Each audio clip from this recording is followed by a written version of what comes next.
Bonjour Jean-François Cerisier. Bonjour. Vous êtes enseignant-chercheur en sciences de l'information et de la communication depuis 1999, en poste à l'Université de Poitiers, après avoir obtenu votre doctorat à Paris 8. Depuis 30 ans, vous vous consacrez aux usages des technologies numériques de l'information et de la communication dans le champ éducatif. Aujourd'hui, vous dirigez le laboratoire Techné. Mais c'est quoi ce laboratoire ? C'est un nouveau laboratoire qui a ouvert ses activités, qui a démarré ses activités au 1er janvier 2012, qui fait suite à une longue histoire de recherche dans ce domaine à Poitiers.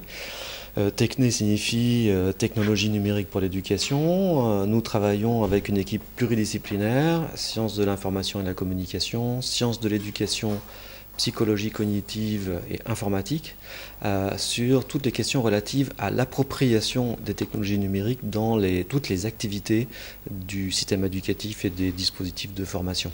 Alors, quand on regarde un petit peu le paysage à Poitiers, l'université, le CNED, l'ESN, en un mot, le Futuroscope, toutes ces institutions sont au cœur de la recherche dans ce champ. J'ai envie de vous poser une question. Poitiers, c'est un petit peu le centre de la France. Est-ce que vous êtes en relation avec l'international ? Alors avec l'international, beaucoup.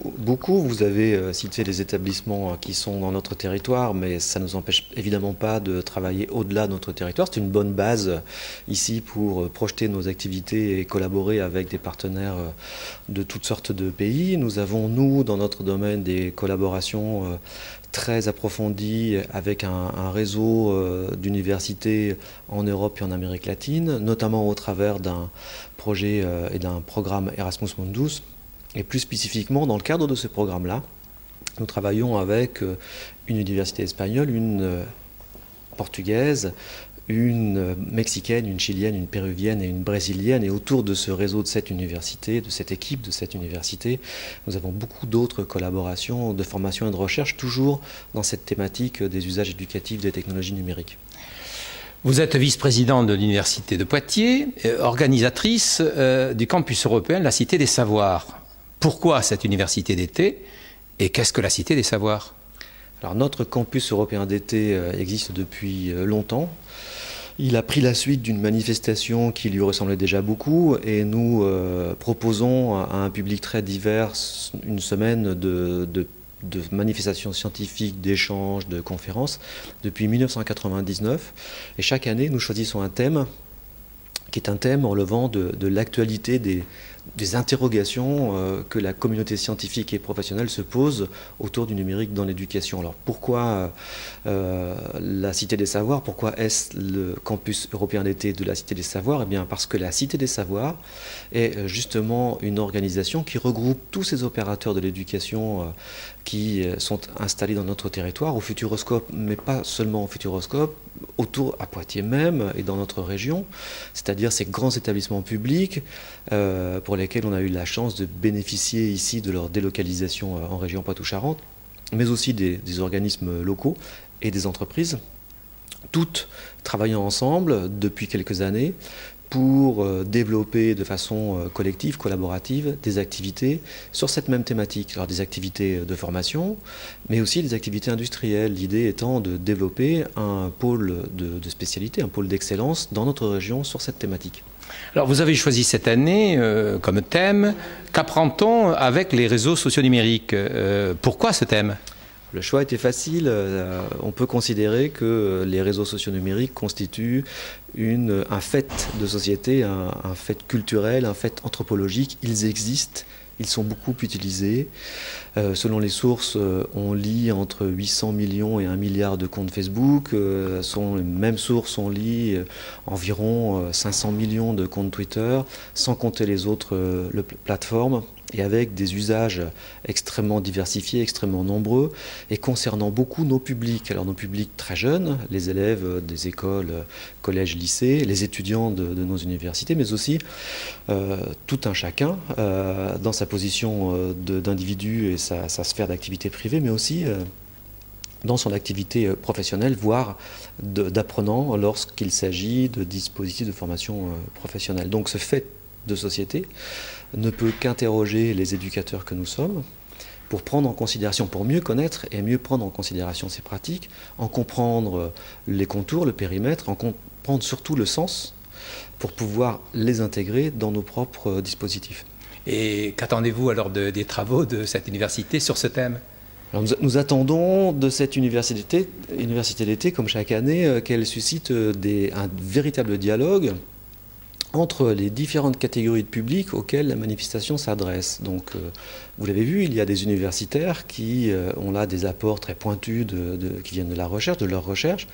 Nous avons des praticiens et nous avons des usagers. Et ce dialogue nous paraît essentiel à la bonne compréhension des processus à l'œuvre et des situations et des contextes.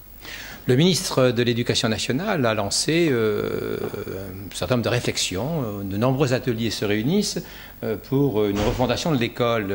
Selon vous, le numérique, les TIC, et allons plus loin, les réseaux sociaux numériques, y joueront-ils un rôle ? Très schématiquement, de façon peut-être un peu exagérée, on peut identifier deux postures par rapport à cette question. La première est celle qui a toujours été tenue par les gouvernements successifs dans notre pays et dans bien d'autres, et consiste à se poser la question de l'intégration du numérique dans le système éducatif sans véritablement changer le système éducatif, et se demander quel profit on peut en tirer en termes d'instrumentation d'activités d'apprentissage. Et ça n'est pas rien, on peut évidemment, par exemple, pour les réseaux sociaux, trouver mille et une façons d'utiliser des réseaux sociaux numériques au service d'activités d'apprentissage et donc d'apprentissage. Mais il me semble que ça n'est pas la bonne façon d'appréhender la question au niveau global de politique éducative.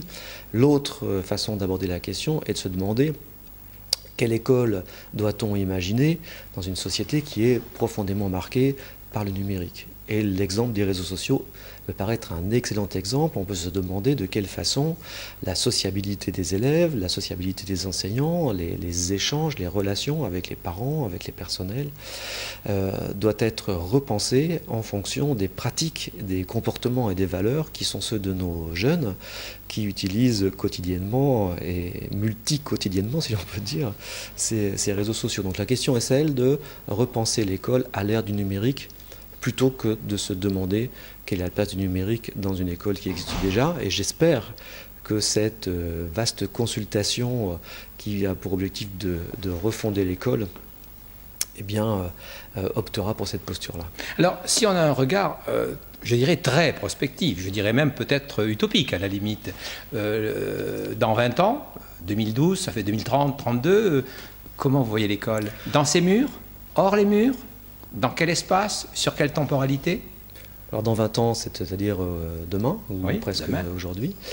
Donc on peut espérer, en tout cas je peux rêver, d'une école qui serait bien en cohérence avec ce qu'est notre société, ce qu'est notre culture. Donc une école qui joue avec et qui joue des technologies numériques pour modifier les temps de formation, les lieux de formation, les groupes de formation, hein, puisque si l'on reprend l'exemple des réseaux sociaux, ce qui est en jeu, c'est la constitution des groupes dans la forme scolaire.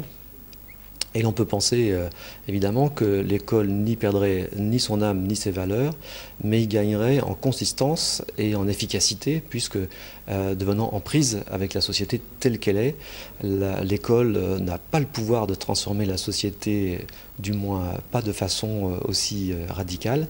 Elle a en revanche le devoir de s'y engager, de la refléter, d'y préparer. Et personnellement, je crois beaucoup à une pédagogie qui est celle de l'engagement, c'est-à-dire une pédagogie qui donne les moyens aux élèves, aux jeunes, d'être non seulement des citoyens qui pourront s'insérer socialement, mais des citoyens qui pourront contribuer aux évolutions de notre société. Merci beaucoup. Merci.